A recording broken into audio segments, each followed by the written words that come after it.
Por cada tonelada de acero útil, sólido y brillante que vemos forjado en el mundo, la fábrica que lo produjo ya lanzó al menos 2,5 toneladas de basura invisible al cielo. O sea, más del doble. Exacto. Es una estadística brutal. Y en la exploración de hoy estamos abordando un documento que toma este problema industrial, que es quizás el más complejo de la Tierra, y lo presenta de una manera completamente inesperada. Sí, le da una vuelta tremenda. Totalmente. Nuestro análisis a fondo de hoy se centra en un archivo con un título que suena sumamente técnico. Se llama 2-CO2, huella de carbono en procesos de reducción directa.docx. Un título súper árido, claro. Ajá. Cualquiera esperaría encontrarse con un mar de gráficos grises, o sea, termodinámica impenetrable y pura jerga de ingeniería. Que es lo normal en este tipo de textos. Tal cual.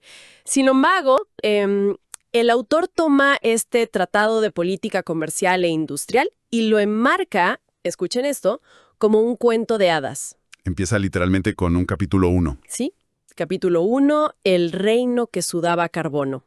Bueno, vamos a desempacar esto porque detrás de esta narrativa así medio alegórica, pues se esconde una de las transiciones tecnológicas y económicas más agresivas de nuestro tiempo. Y fíjate que es una decisión estilística muy inusual, pero brillante desde el punto de vista de la comunicación estratégica. ¿Tú crees que funciona bien? Totalmente. Porque, a ver, quienes siguen de cerca la política climática saben que el mayor obstáculo suele ser la opacidad técnica. O sea, es un tema pesado. Claro, te pierdes en los números. Exacto. Cuando se habla de ajustes fronterizos o de la química de la siderurgia, la atención del público simplemente se disipa. Sí, desconectan. Ajá. Entonces, al utilizar una estructura narrativa clásica, ya sabes, con villanos, reinos y curas mágicas, el autor está decodificando un problema de economía global. Lo hace para que cualquiera pueda visualizar la cadena causal sin perderse, pues, en las hojas de cálculo. Aunque admito que, al principio, leer sobre una Tierra que, cito, tenía fiebre y un gas CO2 descrito como una mantita asfixiante, me pareció casi demasiado infantil. O sea, para un tema tan crítico, no. Entiendo perfecto esa primera impresión. Es que sabemos cómo funciona el efecto invernadero. La audiencia que sigue estos temas no necesita que le expliquen que el planeta se está calentando. Claro, no son conceptos nuevos. Pero luego noté el lenguaje específico. El texto habla de un calor persistente, de un planeta que, digamos, sudaba y se ponía colorado. Y ahí es donde cambia la cosa. Sí, le da un giro físico. Exacto. El autor no está simplemente explicando el cambio climático. Está intentando que quien lo lea sienta la urgencia médica del problema. Convierte una estadística súper abstracta en una falla sistémica del cuerpo planetario. Como, no sé, la sensación de llevar puesto un suéter de lana gruesa en pleno verano y no poder quitártelo. ¡Wow! Sí, es una gran analogía. Y lo fascinante aquí es que esa mantita establece una base de física pura, pero, o sea, con una resonancia inmediata. Ajá. No es una simple capa, es una trampa termodinámica. Y el hecho de que el autor lo compare con una condición médica sistémica es vital. O sea, una fiebre no es un síntoma aislado. No es como un resfriado común. Exacto. No es un estornudo y ya. Indica que el metabolismo entero está fallando. Y esto sirve como el preludio perfecto para introducir al agente patógeno de esta enfermedad. Al culpable, digamos. Al cual no se detiene en lamentar la fiebre, sino que señala directamente a lo que está provocando ese colapso metabólico en el paciente. Exactamente. Y aquí es donde abandonamos la analogía climática básica y entramos de lleno en la industria pesada. El texto presenta al culpable como un gigante gruñón que es el alto horno que usa carbón. Y el clásico de toda la vida. Así es, lo describe como un dragón obsoleto que, en lugar de fuego, escupe, cito, aire sucio y pegajoso. Y aquí es donde se pone realmente interesante, porque es en este punto donde el documento suelta esa estadística devastadora de la que hablábamos al principio. La del peso. Sí, la proporción de 2,5 toneladas de CO2 por cada tonelada de acero.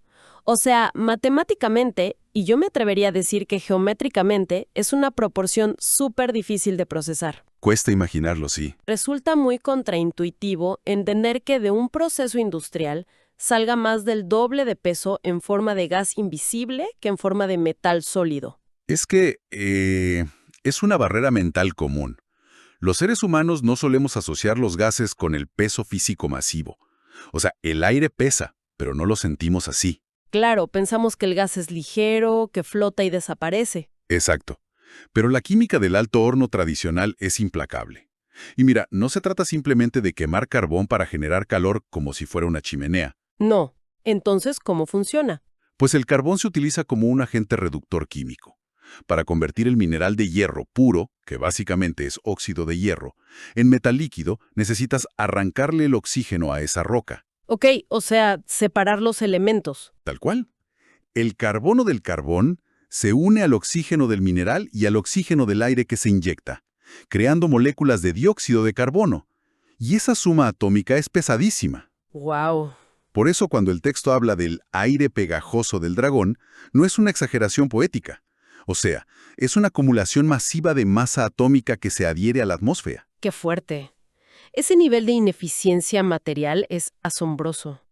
Y la metáfora del dragón funciona a la perfección porque le quita todo el glamour al progreso industrial del siglo XX. Totalmente. Le quita esa imagen de triunfo heroico. Sí, porque normalmente vemos una viga de acero y pensamos en rascacielos, puentes, infraestructura sólida y limpia.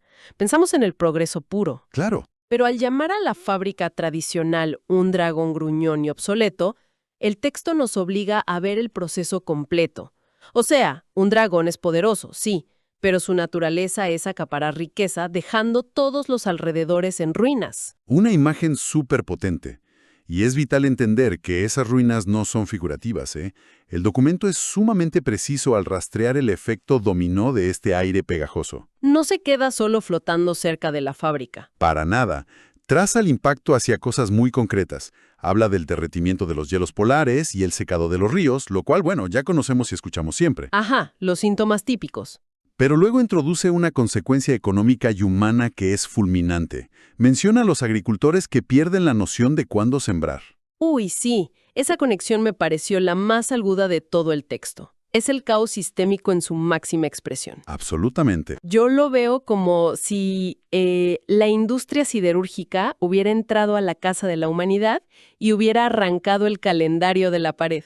Qué buena forma de ponerlo. Es que piénsalo, un alto horno produciendo acero al otro lado del mundo termina destruyendo el reloj interno de un cultivo de trigo.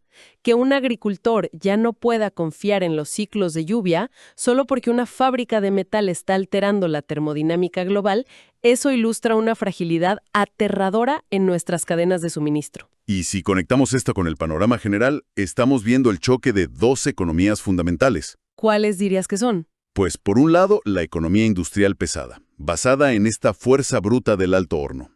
Y por el otro, la economía agrícola, que se basa completamente en la estabilidad de los ciclos biológicos. El dragón contra la tierra. Exacto. El dragón está quemando el calendario, como decías. Y aquí es donde la gobernanza mundial ha tenido que intervenir. Claro, porque nadie va a apagar el alto horno por buena voluntad. Ojalá, pero no. Un problema de esta magnitud no se soluciona pidiéndole amablemente al gigante gruñón que deje de escupir humo. O sea, se necesitan mecanismos económicos coercitivos. Lo cual nos lleva directamente al clímax político del documento. Porque ante esta alteración de los calendarios agrícolas y ver todos los ríos secos, entra en escena el Consejo de la Unión de Reinos. Que el documento aclara explícitamente que es la Unión Europea. Exacto. Este consejo finalmente dice basta y deciden implementar una nueva regla que, digamos, cambiará el juego para siempre. Dicen, quien quiera vendernos acero tendrá que pagar un peaje justo por la contaminación que haya generado. Un cambio de paradigma total. Y es así como el texto introduce el CBAM, que es el mecanismo de ajuste en frontera por carbono. Lo llama un muro invisible pero muy real. Ajá. Entonces, ¿qué significa todo esto?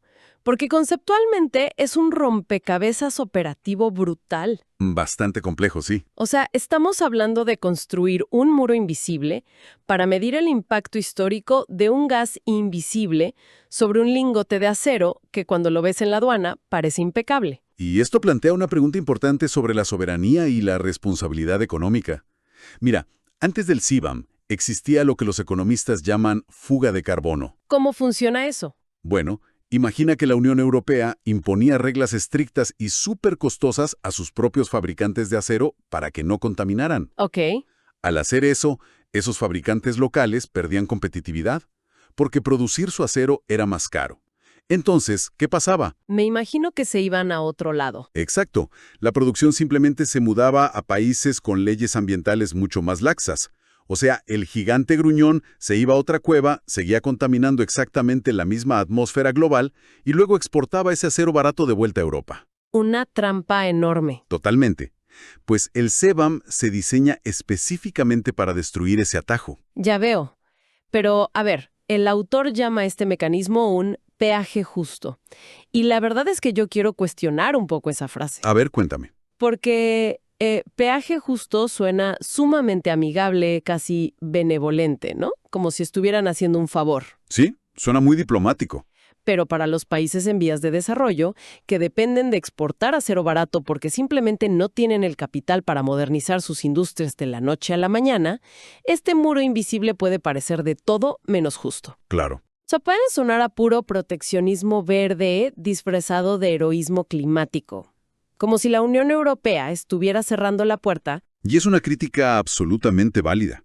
De hecho, es el centro del debate en la Organización Mundial del Comercio en la actualidad. Me imagino que hay mucha fricción ahí. Muchísima. Desde la perspectiva de un país exportador en desarrollo, este muro es una barrera arancelaria súper severa.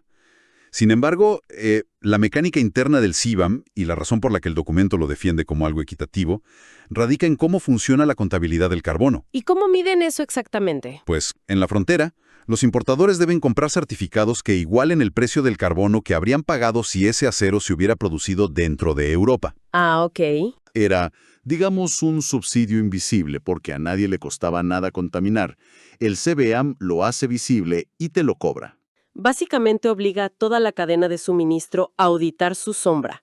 Es fascinante imaginar a un inspector de aduanas que no solo mira el peso físico de un contenedor lleno de vigas de acero, sino que rastrea, casi forensemente, cómo se fabricó cada gramo de ese metal. Es un nivel de trazabilidad que antes parecía de ciencia ficción. Tal cual.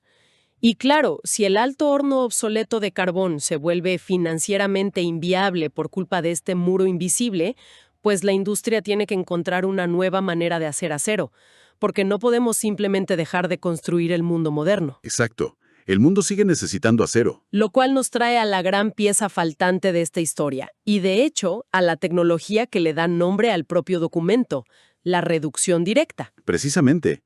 Fíjate que el título del texto no es sobre altos hornos, es sobre la huella de carbono en la reducción directa.